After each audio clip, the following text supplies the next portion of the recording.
এই মুভিটির গল্পের ছেলেটির নাম হলো ওরিয়ন, যার জীবনে অনেক দুঃখ রয়েছে। সে কুকুর, অন্ধকার এবং এমনকি তার ক্লাসমেটদের সাথে কথা বলার ব্যাপারেও ভয় পায়। সে মনে করে যদি সে বাথরুমে ফ্লাশ করে তবে পুরো পৃথিবী জলে ডুবে যাবে, এবং যদি রাতের বেলায় তার আলমারির দরজা খোলা থাকে তাহলে সকালে উঠে তার টুনটুনি আর বিচারা পাবে না। সে তার সমস্ত ভয় একটি ডায়েরিতে লিখেছে।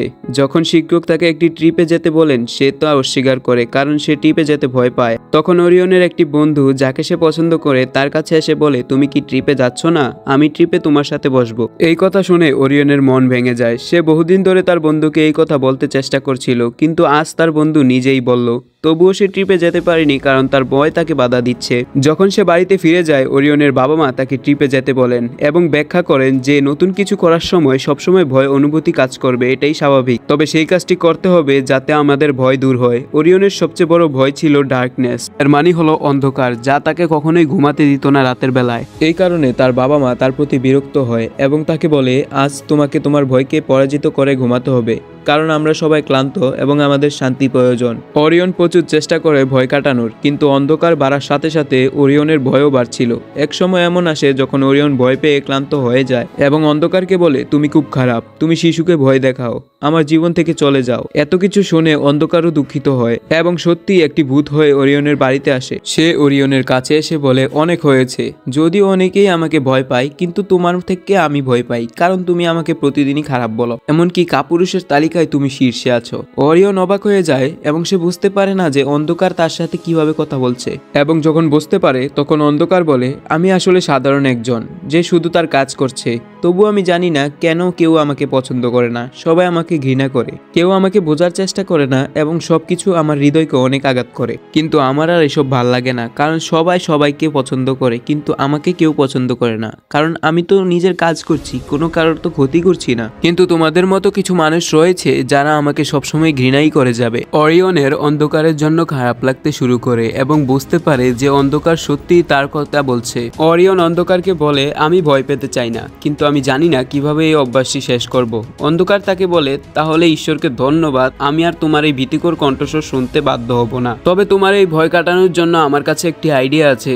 কেননা তুমি আমার সঙ্গে একদিন রাতে ঘুরতে যাবে এবং দেখবে মানুষ কিভাবে রাতে কাজ করতে পছন্দ করে। এতে তুমি এই সমস্ত জিনিস থেকে ভয় পেতে থেমে যাবে। ওরিয়ন ভাবলো যে অন্ধকারের এই আইডিয়াটি কাজ করবে না, তবে অন্ধকার তাকে বলে, এটা তোমার উপর নির্ভর করে, আমি এখন চলে যাচ্ছি, কিন্তু তোমার সামনে পুরো জীবন রয়েছে, তুমি যদি ভয়ে থাকতে চাও তবে তাতে থেকে যাও। এই কথা শুনে ওরিয়নের সামনে তার সমস্ত ভয় এসে পড়লো। ওরিয়ন চিন্তা করলো অন্ধকারের দেওয়া আইডিয়াটা ততটাও খারাপ না, দেখা যেতে পারে কি হয়, এবং তারপর সে সিদ্ধান্ত নেয় যে সে অন্ধকারের সাথে যাবে। 1 মিনিটের মধ্যেই অন্ধকার ওরিয়নকে নিয়ে উড়ে চলে যায়। দৃশ্য পরিবর্তন করে আমরা এখন ভবিষ্যতের দৃশ্য দেখতে পাচ্ছি, যেখানে ওরিয়ন বড় হয়ে গেছে এবং তার মেয়েকে একই গল্প বলছে, কারণ ওরিয়নের মতোই তার মেয়েও অন্ধকারের প্রতি খুবই ভয় পায়। ভবিষ্যতে ওরিয়ন তার মেয়েকে তার এবং অন্ধকারের গল্পগুলো শোনাচ্ছিল আর কি। ওরিয়ন আবার গল্প শুরু করে কেন ওই সময় অন্ধকার ছোট ওরিয়নকে বলেছিল যে অন্ধকারে অনেক কিছুই সুন্দর হয়ে ওঠে, যেমন জোনাকি, আকাশে জল জলে আলো। এখানে ওরিয়ন দেখতে পায় যে অন্ধকারের পিছনে আলোও তার কাজ করছে, এবং যেহেতু সে সবকিছু পছন্দ করছিল সে কিছুটা গর্বিত হয়। যাই হোক, অন্ধকার এখন তাকে রাতের সময় কাজ করা লোকেদের কাছে নিয়ে যায়। ওরিয়ন দেখে যে ঘুম নামে একটা প্রাণী লোকেদের কিভাবে ঘুম পাড়াচ্ছে, আর এটা ছিল খুবই অদ্ভুত, যার জন্য সে ঘুমের প্রতি ক্রুদ্ধ হয় এবং ঘুম তাদের দুজনকে একটা ধমক দেয়। বেচারা অন্ধকারের এখানেও ধমক শুনতে হয়। এরপর অন্ধকার তাকে নিয়ে সেই ঘুমের ভিতরে যায়। আসলে সেটা ছিল মানুষের স্বপ্ন। ভিতরে আরেকটা প্রাণী যার নাম ঘুমন্ত মানুষদের তাদের খারাপ কিছু দেখিয়ে তাদের ঘুম ভাঙিয়ে দেয়। তার কাজ দেখতে পেরে ওরিয়ন বলে, আচ্ছা তুমি সেই কারণ যার কারণে আমি পুরো রাত জেগে থাকি। নিজের সম্পর্কে খারাপ শুনে ঘুমন্ত অনেক ধমক দেয় তাদেরকে। এরপর তারা যায় নীরবতার কাছে, যার কাজ ছিল রাতে সবাইকে শান্তি দেওয়া এবং পুরো বিশ্বের আওয়াজ খেয়ে ফেলা। এখানে এত নীরবতা দেখে ওরিয়নের হৃদয় কাঁপতে শুরু করে এবং সে জোরে জোরে চিৎকার করে বলে, আমি এত শান্তি চাই না, প্লিজ, এখানে এত নীরবতা কেন? এই চিৎকার শুনে নীরবতার কাজে সমস্যা হয় এবং সে উভয়কেই ধমক দেয়। এরপর অন্ধকার ওরিয়নকে সেই ভয়ানক কণ্ঠের কাছে নিয়ে যায়। যখন সে দেখে যে ভয়ানক কণ্ঠ শিশুদের ভয় দেখাচ্ছে, তখন সে তার কাজেও হস্তক্ষেপ করে, এবং যখন তার কাজ নষ্ট হয় ভয়ানক কণ্ঠও তাদেরকে ধমক দেয় এবং এখান থেকে চলে যায়। তারপর অন্ধকার ওরিয়নকে নিয়ে তার নিজস্ব জগতে নিয়ে যায়, যেখানে সে রাতের বেলায় সবার স্বপ্নে প্রবেশ করে এবং তাদেরকে সেই কাজগুলো করতে সাহায্য করে যা তারা বাস্তবে করতে পারে না। ওরিয়ন স্বপ্নের সাহায্যে অন্য একজনের স্বপ্নের মধ্যে ছিল, যেখানে একটি মেয়ে তার স্বপ্নগুলো দেখছে, কিন্তু ওরিয়নের স্বপ্ন দেখার সাথে সাথে মেয়েটি ঘুম থেকে উঠে পড়ে। এভাবে স্বপ্ন তার উপর রেগে যায় এবং তারা দুজন আবার চলে যায়। মানে অন্ধকার যার কাছে তাকে নিয়ে যায় তার কাছ থেকেই তারা ধমক খেয়ে বাড়িতে চলে আসে। ওরিয়ন এই সমস্ত ঘটনার জন্য খুবই চিন্তিত এবং দুঃখিত ছিল। সে তার নিজের চিন্তায় হারিয়ে গিয়েছিল যখন অন্ধকার তাকে বলে, আমি তোমাকে কিছু বলি, তুমি তোমার ভয়কে শেষ করে ফেলেছ, দেখো তুমি এখন আর ভয় পাচ্ছ না আমাকে। এটা বুঝতে পেরে ওরিয়ন খুব খুশি হয় এবং তারপর সে উপভোগ করতে শুরু করে। এর পাশাপাশি সে অন্যদের সঙ্গেও বন্ধুত্ব করতে শুরু করে, যেমন অন্ধকারও বন্ধুত্ব করতে শুরু করে অন্যান্য মানুষের সঙ্গে এবং রাতের বেলায় তাদের কাজে সাহায্য করতে থাকে। রাত শেষ হয় এবং ওই লোকেরা এক চায়ের বিরতিতে যায়। তারপর আলো আসে এবং অন্ধকারকে বলে, আমি 3 সেকেন্ডের মধ্যে তোমার কাছে পৌঁছে যাব, যদি বাঁচতে চাও তাহলে এখনই চলে যাও। অন্ধকার এই উদ্যত আচরণে রেগে যায়, তবে যাই হোক সে তার সঙ্গীদের নিয়ে কোথাও চলে যায় রাতের জাদু দেখানোর জন্য, কারণ দিন এসে গেছে। এই লোকেরা একটি গ্রামে থাকে এবং অন্ধকার একটি ছোট বাড়িতে তার কাজ দেখাতে প্রবেশ করে, কিন্তু এখন ওরিয়ন আবার অন্ধকারকে ভয় পেতে শুরু করে। সবাই তাকে জিজ্ঞেস করে, তুমি এখন কিসের ভয় পাচ্ছ? ওরিয়ন বলে, আমি কারো ভয় পাই না, আসলে সত্যি কথা বলতে আমি দিনকে বেশি পছন্দ করি, কারণ দিনের মধ্যে এক আলাদাই মজা আছে। তুমি কি আমাকে সাবস্ক্রাইব করেছো? ভাই সাবস্ক্রাইবটা করে দাও। যেটা হয়তো তুমি কখনোই অনুভব করনি। দিনের মধ্যে অনেক রং আছে এবং যেহেতু তুমি অন্ধকারের সঙ্গে থাকো তুমি সবকিছুই উপভোগ করতে পারবে না। ওরিয়ন আরও বলে, আমি অন্ধকারকেও খুব বেশি পছন্দ করি কারণ সে অন্তর থেকে অনেক ভালো, কিন্তু হ্যাঁ, যতক্ষণ তুমি অন্ধকারের সঙ্গে থাকবে তুমি সেই সমস্ত কিছু মিস করবে যা আলোতে দেখা যায়। অন্ধকার এই সমস্ত কথা শুনছিল এবং সে ওরিয়নের উপর খুব রেগে যায়, কারণ সে ওরিয়নের জন্য অনেক কিছু করেছে, কিন্তু এখন ওরিয়ন আলোকে সমর্থন করছিল। তাছাড়া রাতের সব সঙ্গীরাও আলোকে প্রেফার করার সিদ্ধান্ত নিয়েছিল। এখন তারা দিনের মধ্যে যেতে চেয়েছিল।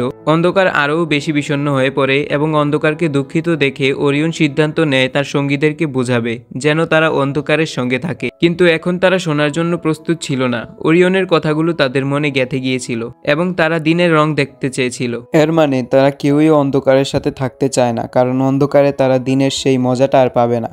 বেচারা অন্ধকার একা হয়ে পড়ে যায়। সে ওরিয়নকে বলে, রাতের মজাটা কি? এখন কেউ ঘুমাবে না, কেউ স্বপ্নও দেখবে না, আর তুমিও যখন চলে যাবে তখন আমি কি করব? এভাবে একা উড়ে বেড়াবো? আমি সিদ্ধান্ত নিয়েছি নিজেকে শেষ করে দেব। আমি এখানে বসে আলো আসার অপেক্ষা করব এবং যত তাড়াতাড়ি আলো আসবে সেটি আমাকে মেরে ফেলবে। সকালের দিকে আরও ছড়িয়ে পড়ছিল। ওরিয়ন অন্ধকারকে বললে, চলো এখান থেকে দ্রুত চলে যাই, কিন্তু সে শুনছিল না। কয়েক মিনিটের মধ্যেই আলো তাকে মেরে ফেলে। দৃশ্যটি কেটে ওরিয়নের ভবিষ্যতে চলে যায়, যেখানে এই গল্পটি তার মেয়েকে বলছিল। তার মেয়ে বলে, তারপর কি হলো? গল্পটা শেষ হলো কোথায়? এই গল্পের শেষটা একদমই ভালো না।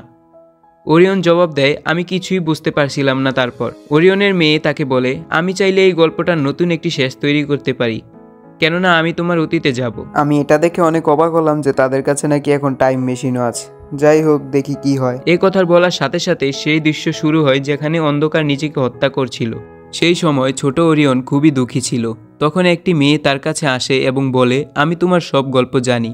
মেয়েটি বলে, দেখো এটা ঠিক নয়, কেউই ঘুমাতে পারছে না, সবাই ক্লান্ত, রাতের আসা খুবই গুরুত্বপূর্ণ এবং লোকেদের বিশ্রাম নেওয়ার জন্য রাত আসা দরকার। আমার কাছে সবাইকে ফিরিয়ে আনার একটি উপায় আছে।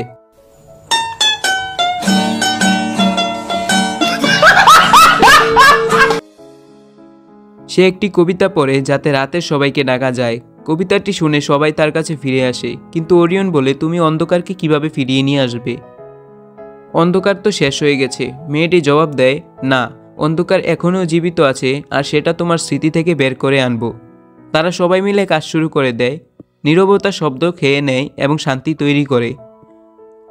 ঘুম ওরিয়নকে ঘুম পাড়াই দেয় এবং স্বপ্ন ওরিয়নের মনের মধ্যে প্রবেশ করে এবং তাকে ছোট মেয়েটির সঙ্গে সেই সময় নিয়ে যায় যখন সে প্রথমবার অন্ধকারের সঙ্গে দেখা করেছিল। তারা দুজনেই খুব খুশি ছিল একে অপরকে দেখে, কিন্তু এখানেও ওরিয়নের আলমারিতে যাওয়ার ভয় সবকিছু নষ্ট করে দেয়। স্বপ্ন দ্রুত তার মনে থেকে বেরিয়ে আসে এবং বলে, জেগে ওঠো ওরিয়ন, কিন্তু অনেক চেষ্টা সত্ত্বেও ওরিয়ন জেগে ওঠে না। নীরবতা বলে, যদি তুমি এখনো জেগে না ওঠো তুমি তোমার বন্ধুর সাথে ভ্রমণটা মিস করবে। এটা শুনেই ওরিয়ন জেগে ওঠে। অবশেষে এই লোকেরা ওরিয়নের মনের মধ্যে থেকে অন্ধকারকে আবার এই পৃথিবীতে ফিরিয়ে আনে। সবাই স্বস্তি অনুভব করে, এমনকি আলোও এখন খুশি ছিল। সবাই মিলে অন্ধকারের প্রশংসা করে। অন্ধকারের সঙ্গে সব সঙ্গীরা মিলে জাদু ছড়িয়ে দেয় শান্তির এবং সবাইকে শান্তিতে আসতে শুরু করে। পরবর্তীতে অন্ধকার খুব দুঃখী হয়ে পড়ে। সে জানতো সে ভবিষ্যতে কখনোই ওরিয়নের সাথে দেখা করতে পারবে না। ওরিয়ন এখন অন্ধকারকে জড়িয়ে ধরে এবং পরবর্তীতে অন্ধকার উদয় হয়ে যায় সেখান থেকে। ওরিয়ন বাসায় ফিরে আসে ছোট মেয়েটির সাথে এবং সেই ছোট্ট মেয়েটি তাকে বলে, আমি ভবিষ্যৎ থেকে এসেছি তোমাকে সাহায্য করার জন্য। এটা শুনে ওরিয়ন একটু অবাক হয়ে যায় এবং সে তার মা বাবার কাছে যায়। তারা জিজ্ঞেস করে এই মেয়েটিকে। ওরিয়ন বলে সে তার বন্ধু হয় এবং তাকে রুমে নিয়ে যায়। এখন তারা দুজনেই চিন্তিত যে মেয়েটি কিভাবে ফিউচারে ব্যাক করবে। তখনই জানালা দিয়ে একটি ছেলে প্রবেশ করে। সে তৎক্ষণাৎ টাইম মেশিন বসিয়ে মেয়েটিকে ভবিষ্যতে নিয়ে যায়। এখন এই ছেলেটিকে, এই ছেলেটি হলো ওরিয়নের নাতি।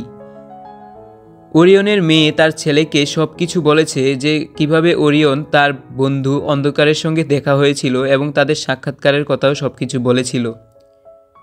সে তার মাকে নিয়ে ভবিষ্যৎ থেকে আসে। এখন বৃদ্ধ ওরিয়নকে দেখানো হয় এবং বৃদ্ধ ওরিয়ন জিজ্ঞেস করে, তোমার ছেলে কি এই কাহিনীর কোনো সমাপ্তি ভেবেছে? তার মেয়ে বলে, হ্যাঁ বাবা, সে অনেক ভালোভাবে ভেবেছে এবং আমাকে টাইম মেশিনে করে ভবিষ্যতে নিয়ে এসেছে এবং এভাবেই আপনার সাথে অন্ধকারের সাক্ষাৎকারের কাহিনীটি পরিপূর্ণ হয়েছে।